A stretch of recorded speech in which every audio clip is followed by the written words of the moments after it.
Alors je pense qu'il y a un moment important aujourd'hui qui est en train de se préparer finalement. Il y a une surprise qui va arriver au printemps. J'ai envie aujourd'hui d'inviter à me rejoindre Alexandra France, qui va vous permettre quelque part peut-être d'aller plus loin dans toute cette démarche RSE dans l'entreprise. Donc je l'accueille à venir nous rejoindre. Donc effectivement, on a quelque chose à vous montrer, à vous proposer pour à l'horizon printemps 2022. Donc notez bien dans l'agenda, déjà il y aura quelque chose. Nous proposons avec Sophie et avec Rémi le congrès de la RSE qui vous sera dévoilé dans sa date précise et dans son lieu précis dans les prochaines semaines. Alors la première question qu'on peut se poser, c'est pourquoi un congrès de la RSE? Aujourd'hui, on peut dire que la responsabilité sociétale, c'est pas uniquement l'environnement, c'est pas uniquement le développement durable, qui en fait ne représente que un point parmi les sept points de ce qui est défini dans la RSE. Et c'est en ça que ce congrès est important, parce qu'il va être vraiment tourné autour de l'entreprise et des RH. Voilà, c'est l'objectif premier de ce congrès CRU 2022. Oui, alors le CRU 2022, je pense que vous l'avez un peu observé, on va essayer de vous donner quelque chose qui va arriver très vite, dans quelques mois, au printemps prochain, pour que vous puissiez très rapidement vous familiariser, venir trouver des outils qui vont être utiles pour vous.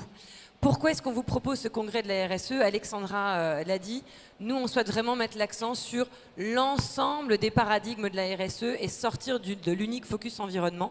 On va donc adresser toutes les questions de l'environnement local de l'entreprise, qui ne soit pas que l'écologie. Ce qui est important pour nous, c'est qu'on puisse vous proposer une rencontre du public qui ne s'est jamais faite. Le congrès de la RSE qui va avoir lieu au printemps 2022 va permettre à 3 publics différents de se rencontrer. D'abord avec un E comme entité et pas comme entreprise, puisque nous allons inviter des entreprises, mais aussi les collectivités territoriales, les collectivités locales qui ont vraiment un rôle à jouer, et c'est extrêmement important et on y tient.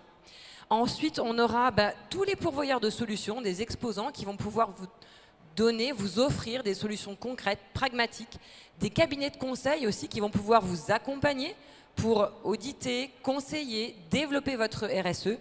Et puis le troisième public, et c'est en cela qu'avec Rémi et Alexandra, on va proposer quelque chose qui ne s'est jamais fait, c'est qu'on va avoir un partenariat avec le monde universitaire, le monde de la recherche, pour vous donner un éclairage nouveau, scientifique, fiable, pérenne, basé sur la connaissance en sciences humaines, en sciences de gestion, qui va vraiment faire se rencontrer à la fois les entreprises, les collectivités locales qui sont acteurs, les pourvoyeurs de solutions et donc les universitaires, les théoriciens, les chercheurs qui vont vous donner un éclairage, une connaissance neuve et supplémentaire.